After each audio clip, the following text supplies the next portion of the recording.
வணக்கம் நண்பர்களே. எனது பெயர் சொர்ணராஜ், பிரிவு அலுவலர் ஓய்வு, தலைமைச் செயலர். ஒழுங்கு நடவடிக்கைகளை பொறுத்தவரை, குறிப்பாக 17B கீழ் எடுக்கப்படும் ஒழுங்கு நடவடிக்கைகளை பொறுத்த வரைக்கும் அது ஒரு லாங் ப்ராசஸ் அப்படின்னு ஏற்கனவே நம்ம பார்த்தோம்.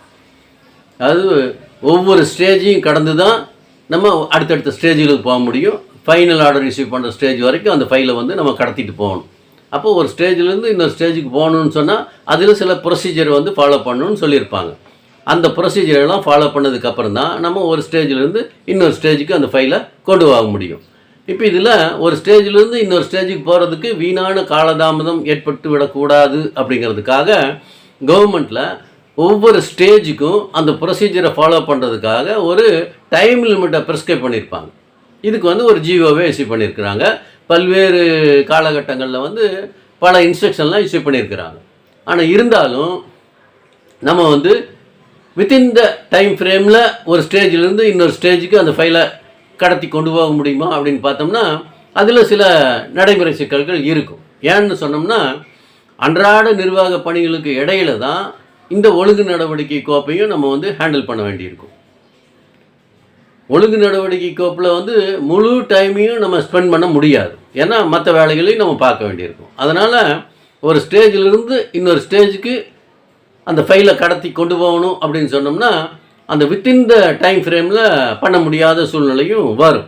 ஆனால் இருந்தாலும் ஃபைனல் ஆர்டர் இஷ்யூ பண்ணுற வரைக்கும் அந்த ஃபைனல் ஆர்டரில் அந்த இண்டிவிஜுவலுக்கு பனிஷ்மெண்ட் ஏதாவது இம்போஸ் பண்ணுறோம் அப்படின்னு சொன்னால் அதன் மூலம் ஏற்படக்கூடிய பாதிப்பு அல்லாமல் வேறு ஏதாவது அவருக்கு பாதிப்பு வருது அப்படின்னு சொன்னால், அதாவது இந்த ஒழுங்கு நடவடிக்கை கோப்பில் தேவையில்லாமல் நம்ம காலதாமதம் பண்ணதுனால அவருக்கு ஏதாவது பாதிப்பு வருதுன்னு சொன்னால் கண்டிப்பாக அந்த பாதிப்புக்கு நிவாரணம் கேட்டு அவர் கோர்ட்டுக்கு போவார். கோர்ட்டில் போய் அவருக்கான நிவாரணம் கேட்கும்போது இந்த கோப்பில், இந்த ஒழுங்கு நடவடிக்கை கோப்பில் வீணாக காலதாமதம் ஏற்பட்டிருந்தது அப்படின்னு சொன்னால் அதுக்கான காரணத்தை சொல்ல வேண்டிய பொறுப்பு இந்த நிர்வாகத்துக்கு அதனால் ஒரு ஒழுங்கு நடவடிக்கை கோப்பில் நம்ம வீணான காலதாமதம் ஏற்படுத்தினா அதன் மூலம் ஒரு இண்டிவிஜுவலுக்கு பாதிப்பு வருதுன்னு சொன்னால் அதுக்கு ஆன்சரபிள் யாருன்னு பார்த்தா நிர்வாகம் தான் பதில் சொல்லி ஆகும். இப்போ அந்த மாதிரி ஒரு கேஸ் தான் அந்த வீடியோவில் நம்ம பார்க்க போகிறோம். செரிகல்ச்சர் டிபார்ட்மெண்ட்டில் ஒருத்தர் வேலை பார்த்துட்ருக்கார். இப்போ 2001 அவர் ஏதோ ஒரு தப்பு பண்ணிட்டார். அதுக்கு அவர் மேலே சார்ஜ் ஃப்ரேம் பண்ணுறாங்க, எக்ஸ்ப்ளனேஷன் கால்ஃபர் பண்ணுறாங்க. அதுக்கு அவர் உடனே பதில் கொடுத்துட்டார். இப்போ 2001 விளக்கம் கொடுத்தாச்சு. அதுக்கப்புறம் என்கொயரி ஆஃபீஸர் போடுறாங்க, என்கொயரிலாம் கண்டக்ட் பண்ணுறாங்க. 2005 தான் அந்த என்கொயரி ரிப்போர்ட்டு தயாராகுது. அந்த என்கொயரி ஆஃபீஸர் அவருடைய என்கொயரி ரிப்போர்ட்டை 2005 அந்த ஒழுங்கு நடவடிக்கை அலுவலருக்கு சப்மிட் பண்ணுறாரு. அப்போ கிட்டத்தட்ட 4 வருஷம் டைம் போயிடுச்சு. இப்போ 2005 அவர் என்கொயரி ரிப்போர்ட்டை சப்மிட் பண்ணதுக்கப்புறம் அந்த ஒழுங்கு நடவடிக்கை அலுவலர் அதை 3 வருஷம் அவர் வச்சிட்டு இருக்கார். 2008 தான் அந்த என்கொயரி ரிப்போர்ட்டினுடைய காப்பியை அந்த குற்றம் சாட்டப்பட்ட அலுவலருக்கு கம்யூனிகேட் பண்ணுறார். கம்யூனிகேட் பண்ணி ஃபர்தர் ரெப்ரசன்டேஷன் கொடுங்கன்னு கேட்குறாரு, மேல் விளக்கம் கேட்குறாரு. இப்போ அதை வாங்கின 10 நாளுக்குள்ளேயே அவர் மேல் விளக்கத்தை கொடுத்துட்டார். இப்போ 2008 அவர் வாங்கிட்டார். அதுக்கப்புறம் 2011 தான் அதில் ஃபைனல் ஆர்டர் ரிசீவ் பண்ணுறார். 6/4/2011 பனிஷ்மெண்ட்டை இம்போஸ் பண்ணி அந்த ஃபைனல் ஆர்டரை ரிசீவ் பண்ணுறாரு. 6 மாதம் இன்க்ரிமெண்ட்டு கட்டு வித் குமுலேட்டிவ் எஃபெக்ட்னு போட்டு 6/4/2011 தான் அந்த ஃபைலில் ஃபைனல் ஆர்டர் ரிசீவ் பண்ணுறாங்க.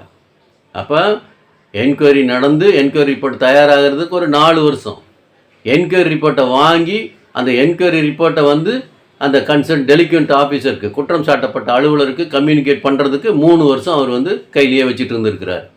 அதுக்கப்புறம் மேல் விளக்கம் வாங்கினதுக்கு அப்புறமும் 3 வருஷம் கையில் வச்சுட்டு இருந்து அந்த ஃபைலில் 3 வருஷம் கழித்து தான் ஃபைனல் ஆர்டர் இஷ்யூ பண்ணுறார். அப்போ 2001 இனிஷியேட் ஆன அந்த டிசிப்ளினரி கேஸு 2011 தான் ஃபைனல் ஆர்டர் ரிசீவ் பண்ணி 10 வருஷமாக அந்த ஃபைல் ஓடிக்கிட்டு இருந்திருக்கு. இப்போ இதுக்கு இடையில் 2010 அந்த குற்றம் சாட்டப்பட்ட அலுவலருக்கு ஏடி ப்ரமோஷன் வந்திருக்கணும். 2010 ஒரு பேனல் தயார் பண்ணுறாங்க. அந்த ஸ்டேஜில் அவர் மேலே 17B கீழ் ஒழுங்கு நடவடிக்கை பெண்டிங் இருந்துச்சு அப்படின்னு சொல்லி பேனலில் அவர் பேரை சேர்க்கலை, அதனால் அவருக்கு ப்ரொமோஷன் கொடுக்கல. 2011 பேனல் தயார் பண்ணுறாங்க. குருசியல் டேட் வந்து 1/4/2011. அவருக்கு பனிஷ்மெண்ட் இம்போஸ் பண்ணி எப்போ ஆர்டர் ரிசீவ் பண்ணுறாங்க? 6/4/2011. அப்போ 1/4/2011 அவர் மேலே வந்து 17B கீழ் ஒழுங்கு நடவடிக்கை பெண்டிங்கில் இருக்குது அப்படின்னு சொல்லி அந்த பேனல்லையும் அவர் பேரை வந்து சேர்க்கலை, ப்ரமோஷனும் அவருக்கு கிடைக்கல. இப்போ என்ன பண்ணுறாரு? அவருடைய பனிஷ்மெண்ட்டு ஆர்டரை எதிர்த்து டிபார்ட்மெண்ட்டில் அப்பீல் கொடுக்குறாரு. அப்புறம் அவருக்கு 2010 பேனலில் அவர் பேரை சேர்க்கலை, 2011 பேனல்லையும் அவர் பேரை சேர்க்கலை. அதை எதிர்த்தும் அவர் வந்து கோர்ட்டுக்கு போகிறார். இப்போ கோர்ட்டு வந்து இந்த கேஸை பெர்யூஸ் பண்ணி பார்க்குறாங்க. 2001 அவர் மேலே சார்ஜஸ் ஃப்ரேம் பண்ணுறாங்க. 2005 தான் வந்து என்கொயரி ரிப்போர்ட்டு தயாராகுது. அதில் 4 வருஷம் டிலே பண்ணியிருக்கிறாங்க. அப்புறம் 2005 என்கொயரி ரிப்போர்ட்டை வாங்கின அந்த ஒழுங்கு நடவடிக்கை அலுவலர் 2008 தான் அதனுடைய காப்பியை வந்து அந்த ஒழுங்கு நடவடிக்கைக்கு ஆட்பட்ட அந்த குற்றம் சுமத்தப்பட்ட அலுவலருக்கு அதை காப்பியை கம்யூனிகேட் பண்ணுறாரு. 3 வருஷம் அவர் வந்து அந்த என்கொயரி ரிப்போர்ட்டை சும்மா வச்சுருந்துருக்கார். அதுக்கப்புறம் அந்த குற்றம் சாட்டப்பட்ட அலுவலர் வந்து அவருடைய மேல் விளக்கம் கொடுத்ததுக்கு அப்புறமும் 2008 2011 வரைக்கும் அந்த ஒழுங்கு நடவடிக்கை அலுவலர் அந்த கோப்பில் எந்த விதமான நடவடிக்கை எடுக்காமல் 3 வருஷம் ஐடியில் வச்சுருந்து 2011 பனிஷ்மெண்ட்டை இம்போஸ் பண்ணி ஆர்டர் ரிசீவ் பண்ணுறார்.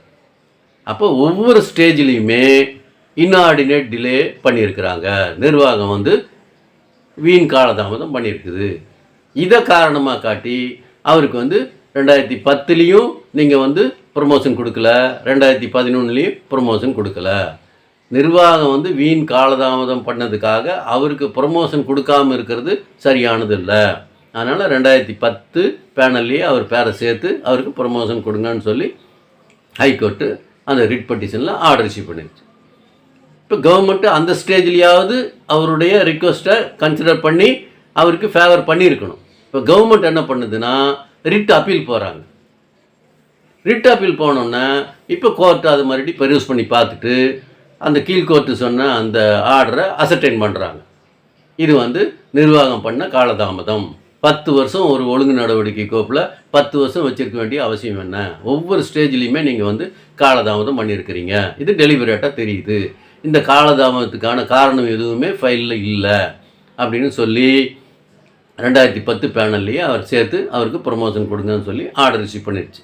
அது மட்டும் இல்லாமல் கவர்மெண்ட்டுக்கு ஒரு டைரக்ஷன் கொடுக்குது. கோர்ட்டு வந்து ஒரு டைரக்ஷன் கொடுக்குறாங்க. என்ன சொல்கிறாங்கன்னா, இந்த மாதிரி ஒழுங்கு நடவடிக்கை கேஸில் ஒவ்வொரு ஸ்டேஜ்லேயுமே ஒரு டைம் ஃப்ரேமை ப்ரிஸ்கிரைப் பண்ணுங்க அப்படின்னு சொல்லி கவர்மெண்ட்டுக்கு ஒரு டைரக்ஷன் கொடுக்குறாங்க. ஏற்கனவே வந்து ஒரு ஜிஓ இஷ்யூ பண்ணியிருந்தாலும் கூட Tamil Nadu government servants conditions of service ஆக்டில் வந்து இதுக்கான ப்ரொவிஷனை ஏற்படுத்துங்கன்னு சொல்லி கவர்மெண்ட்டுக்கு ஒரு டைரக்ஷன் கொடுக்குது கோர்ட்டு. இப்போ இதில் இன்னொரு படி மேலே போய் இந்த ஒழுங்கு நடவடிக்கை கேஸில் இந்த வீண் காலதாமதம் ஏற்படுவதற்கு யாரெல்லாம் காரணமாக இருந்தாங்களோ அவங்க எல்லாத்து மேலேயுமே வந்து உரிய ஒழுங்கு நடவடிக்கை எடுக்கணும் அப்படிங்கிற மாதிரியான ஒரு ஆர்டர் போட்டிருந்தால் அந்த விசாரணை அலுவலர் வீண் காலதாமதம் செஞ்சுருந்தாருன்னு சொன்னால் அவர் மேலேயும் ஒழுங்கு நடவடிக்கை பாயும். அப்புறம் இந்த ஒழுங்கு நடவடிக்கை அலுவலர் வந்து காலதாமதம் பண்ணியிருந்தார் அப்படின்னு சொன்னால் அவர் மேலேயும் ஒழுங்கு நடவடிக்கை வர்றதுக்கு வாய்ப்புகள் வந்திருக்கும். கோர்ட்டு அதுக்கு போகலை. சில நேரங்களில் கோர்ட்டு அந்த மாதிரியும் பார்க்கும். இதில் வந்து யார் இன்ஆர்டினேட் டிலே பண்ணாங்க, வீணாக காலதாமதம் உள்நோக்கத்தோடு பண்ணியிருக்காங்களா அப்படிங்கிறதையும் பார்க்கும். இப்போ அந்த மாதிரியெல்லாம் பார்த்தாங்கன்னு சொன்னால் அந்த ஃபைலை ஹேண்டில் பண்ணவங்க அத்தனை பேருமே அதுக்கு பொறுப்பாக வேண்டி இருந்திருக்கும். அதனால் ஒழுங்கு நடவடிக்கை கேஸுகளை பொறுத்த வரைக்கும் அந்த கோப்புகளை கையாளக்கூடிய நபர்கள் யாராக இருந்தாலும் சரி, அதில் வந்து விரைவான நடவடிக்கை இருக்கணும், அதே சமயம் சரியான நடவடிக்கையாகவும் இருக்கணும். இதை தெரிஞ்சுக்கணும் அப்படிங்கிறதுக்காக தான் இந்த வீடியோ. சரிங்களா? நன்றி, வணக்கம்.